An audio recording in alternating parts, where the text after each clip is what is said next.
ఓం శ్రీ గురుభ్యో నమః. శ్రీ శివమహాపురాణము 31వ భాగము. పార్వతీ పరమేశ్వరులిద్దరూ కూడా తమకు కుమారుడు కలిగాడని చాలా సంతోషించారు.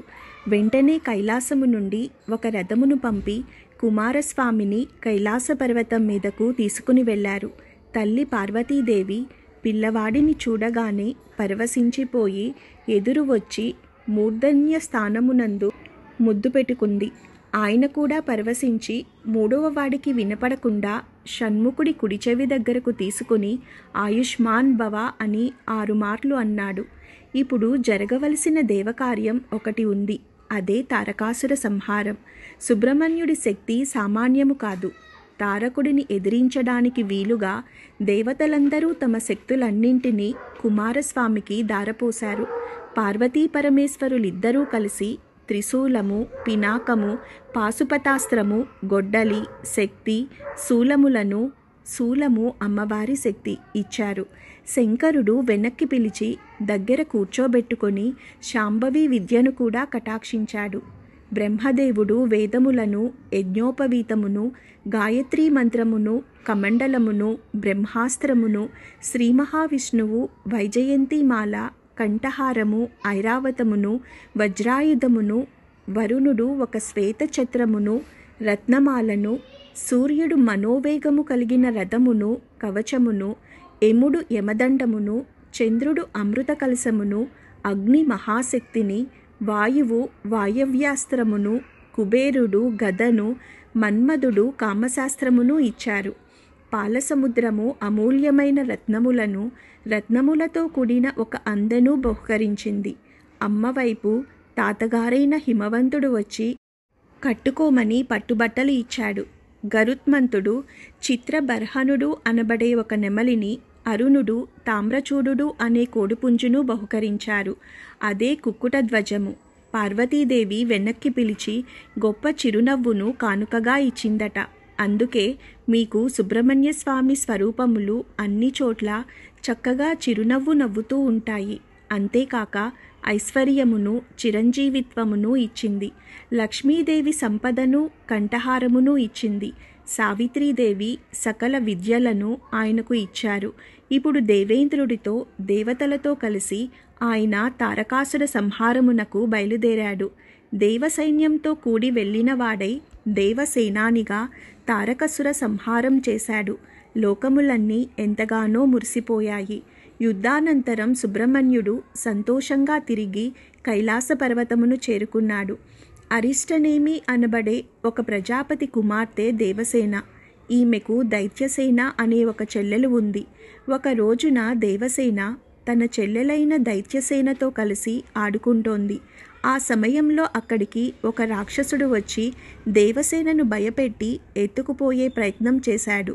ఆవిడ బిగ్గరగా కేకలు పెట్టింది. ఆ సమయంలో ఇంద్రుడు ఐరావతం మీద వెడుతున్నాడు. ఆయన వెంటనే తన వజ్రాయుధంతో ఆ రాక్షసుని సంహరించి అరిష్టనేమి కుమార్తె అయిన ఈ దేవసేనని నా కుమార్తెగా ఇవాల్టి నుంచి పెంచుకుంటాను. దైత్యసేనని నీ దగ్గర ఉంచుకో. దేవసేన నా దగ్గర పెరుగుతుంది అని అరిష్టనేమికి చెప్పి ఆమెను తీసుకువెళ్ళి పెంచాడు. ఈ పిల్ల పెరిగి పెద్దదవుతుంటే ఇంద్రునికి ఒక ఆలోచన కలిగింది. ఈ దేవసేనను రక్షించుకోగలిగినవాడు పరాక్రమముతో పాటు కారుణ్యము అపారముగా కలిగిన వాడై ఉండాలి. అటువంటి వాడికి ఇచ్చి వివాహం చేస్తాను అనుకున్నాడు. ఆ సమయంలో ఒక ఆశ్చర్యకరమైన సంఘటన జరిగింది. తారకాసురుడి తమ్ముడు శూరపద్ముడు. ఆ శూరపద్ముని సంహారము కూడా కుమారస్వామి చేశారు. తన కుమార్తెకు అలాంటి వాడిని ఇచ్చి వివాహం చేయాలి అనుకున్నాడు.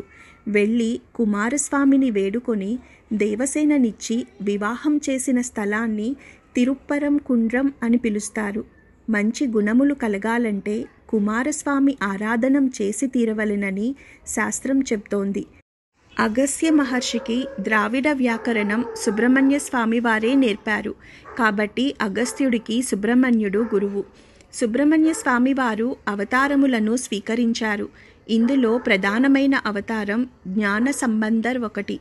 తిరుజ్ఞాన సంబంధర్ గురించి వినినంత మాత్రం చేత పాపరాశి దగ్ధమవుతుంది. ద్రవిడ దేశంలో సీర్గాలి అనే ఊరు పరమ పావనమైన క్షేత్రము. అక్కడ తోణీపురీశ్వర దేవాలయం ఉంది. ఆ ఊరిలో శివపాద హృదయుడు అనే ఒక మహానుభావుడు ఉండేవాడు. ఆయన భార్య పేరు భగవతి. వారికి పరమాత్మ అనుగ్రహం చేత ఒక పిల్లవాడు పుట్టాడు. ఆయన 3 సంవత్సరముల వయసు బాలుడయ్యాడు. ఒకనాడు శీర్గాలిలో తండ్రి అయిన శివపాద హృదయుడు దేవాలయంలో స్నానం చేసి సంధ్యావందనం చేసుకుని వస్తానని చెప్పి బయలుదేరుతున్నాడు. నేను వస్తాను అని ఏడుపు మొదలుపెట్టాడు పిల్లవాడు. నాయనా, నాతో నీవెందుకు? వద్దు అన్నాడు తండ్రి. పిల్లవాడు వినలేదు. అప్పుడు పిల్లవాడిని ఎత్తుకొని ఆయన దేవాలయమునకు వెళ్ళాడు. ఆ ఆలయంలో పిల్లవాడిని కూర్చోబెట్టి తటాకంలో స్నానం చేయడానికి వెళుతూ మంటపంలో కూర్చోబెట్టి వెళ్ళాడు. పిల్లవాడికి తండ్రి కనపడలేదు. భయం వేసింది. అప్పుడు వాడు శిఖరం వంక పార్వతీ పరమేశ్వరులను చూసి అమ్మా, నాన్న అని ఏడుస్తున్నాడు. వెంటనే శంకరుడు కదిలిపోయాడు. పార్వతి వైపు చూసి పిల్లవాడు ఏడుస్తున్నాడు, పదా అన్నాడు. అప్పుడు ఇద్దరూ కలిసి గబగబా పిల్లవాడి దగ్గరకు వచ్చారు. పిల్లవాడు ఎత్తుకొని లాలించినా ఏడుపు ఆపలేదు. ఒక బంగారు పాత్రను తీసుకుని నీ స్తన్యమును ఆ పాత్రలోకి పట్టి పిల్లవాడికి త్రాగించు, వాడు ఏడుపు ఆపుతాడు అన్నాడు పరమశివుడు. అప్పుడు పార్వతీదేవి, నా పాలు తాగితే మీ జ్ఞానం వచ్చేస్తుంది, మహాజ్ఞాని అయిపోతాడు, పట్టమంటారా అని అడిగింది. పిల్లవాడు మనలను నమ్మి అమ్మా, నాన్న అని ఏడ్చాడు. పాలు త్రాగించు అన్నాడు. అందుకే జ్ఞాన సంబంధర్ ఎక్కడికి వెళ్ళినా ఆయనను నమ్మి ఏడ్చినవాడు అని పిలిచేవారు. మనము ఏడుస్తాము, కానీ ఆ ఏడుపులో భగవంతుడు ఉన్నాడని నమ్మకం ఉండదు. శంకరుడు అలా చెప్పిన పిదప పాలు పట్టి పిల్లవాడి చేత త్రాగించింది పార్వతీదేవి. పాలను త్రాగేసి మూతి తుడుచుకుంటున్నాడు. తండ్రి సరోవరంలోంచి మెట్లు ఎక్కుతున్నాడు. పార్వతీ పరమేశ్వరులిద్దరూ అంతర్ధానమైపోయారు. ఆయన పిల్లవాని దగ్గరకు వచ్చి, నాయనా, ఎంత పని చేశావురా? ఎవరో ఇచ్చిన పాలు తాగేశావా అన్నాడు. అప్పుడు పిల్లవాడు పత్తికం మొదలుపెట్టాడు. పత్తికం అంటే దండకం లాంటిది. 3 ఏళ్ల పిల్లవాడు. భక్తులందరూ గుమ్మిగూడి పత్తికం విని ఆశ్చర్యపోయారు. తండ్రి పరవశించిపోయి భగవద్ దర్శనం చేసుకొని ఆ పిల్లవాడిని ఎత్తుకుని ఇంటికి తిరిగి వచ్చేస్తున్నాడు. అసలు ఇందులో ఉన్న చమత్కార రహస్యం ఏమిటంటే, ఆ అంశాలో పుట్టినటువంటి పిల్లవాడు లోకంలో శివభక్తిని ప్రచారం చెయ్యడానికి వైదికమైన మార్గమును ఆ రోజులలో నిలిపివేస్తున్న వాళ్ళ దురాచారములను ఖండించడానికి పుట్టిన సుబ్రహ్మణ్యుడు. ఆనాడు పార్వతీదేవి స్తన్యం ఇచ్చే అదృష్టం తిన్నగా కలగలేదు. కృతికల ద్వారా ఇవ్వవలసి వచ్చిందే అని అమ్మవారికి చిన్న బాధ ఉండిపోయింది. శంకరుడు గుర్తుపెట్టుకొని ఆ కోరిక ఇప్పుడు తీర్చాడు. అమ్మవారి పాలు జ్ఞాన సంబంధర్ పిల్లవాడుగా త్రాగేశాడు. అందుకని ఆయనను తిరుజ్ఞాన సంబంధర్ అన్నారు. శివునకు మారుపేరే జ్ఞానము. అమ్మవారి క్షీరమును గ్రోలి అపారమైన జ్ఞానమును పొందినవాడు కనుక ఆయనకు తిరుజ్ఞాన సంబంధర్ అని పేరు. వల్లీ కళ్యాణం.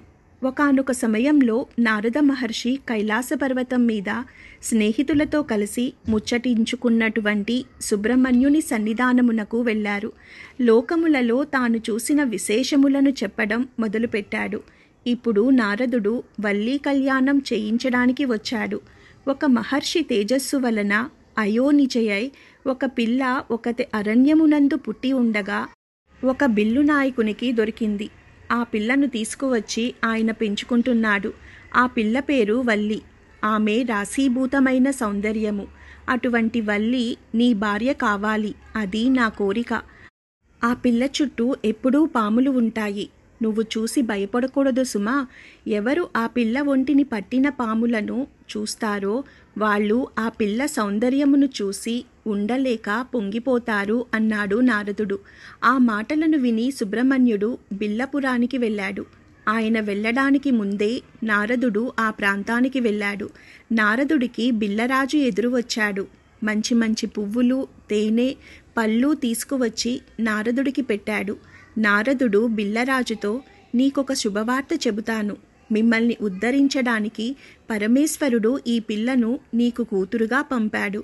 ఈ వల్లీదేవిని పెళ్లి చేసుకోబోయేవాడు లోకంలో యవ్వనంలో ఉన్న ప్రతి స్త్రీ ఎవరిని భర్తగా పొందాలని అనుకుంటుందో, ఎవరు జగదంబ అందాలు పోసుకున్నవాడో, ఎవరు పరమ సౌందర్య రాశి అయిన శంకరుని తేజమును పొందినవాడో, ఎవడు గొప్ప వీరుడో, ఎవడు మహాజ్ఞానియో, ఎవడు దేవసేనాధిపతియో అటువంటి వాడు నీకు అల్లుడు కాబోతున్నాడు.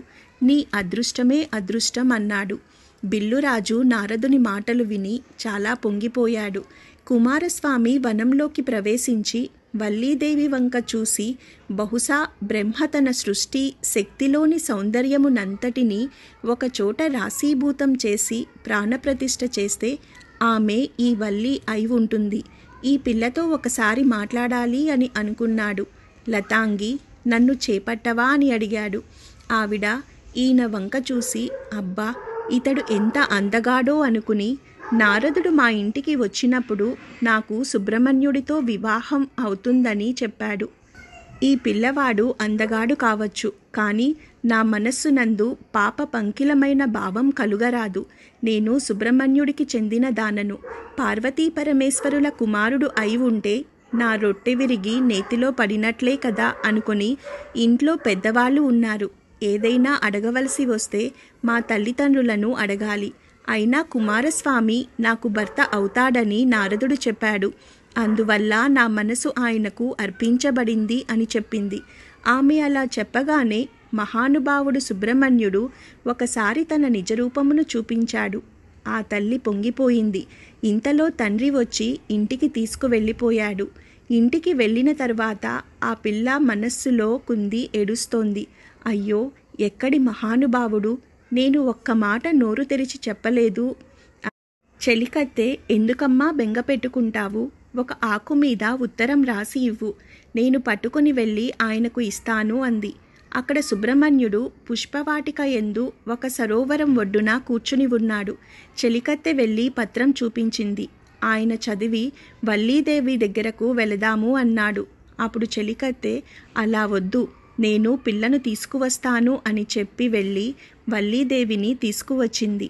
వారిద్దరూ మాట్లాడుకుంటూ కూర్చున్నారు. ఈలోగా తెల్లవారిపోయింది. పిల్ల కనపడలేదని అందరూ వెతుకుతూ సరోవరం ఒడ్డు దగ్గరకు రాగా ఇద్దరూ కనపడ్డారు. బిల్లు నాయకుడికి ఆ యువకుడు సుబ్రహ్మణ్యుడు అని తెలియదు. సుబ్రహ్మణ్యుడు కూడా వేటగాని వేషంలో ఉన్నాడు. వెంటనే ఆగ్రహంతో తన పరివారంతో ఆయన మీద బాణములు ప్రయోగించాడు.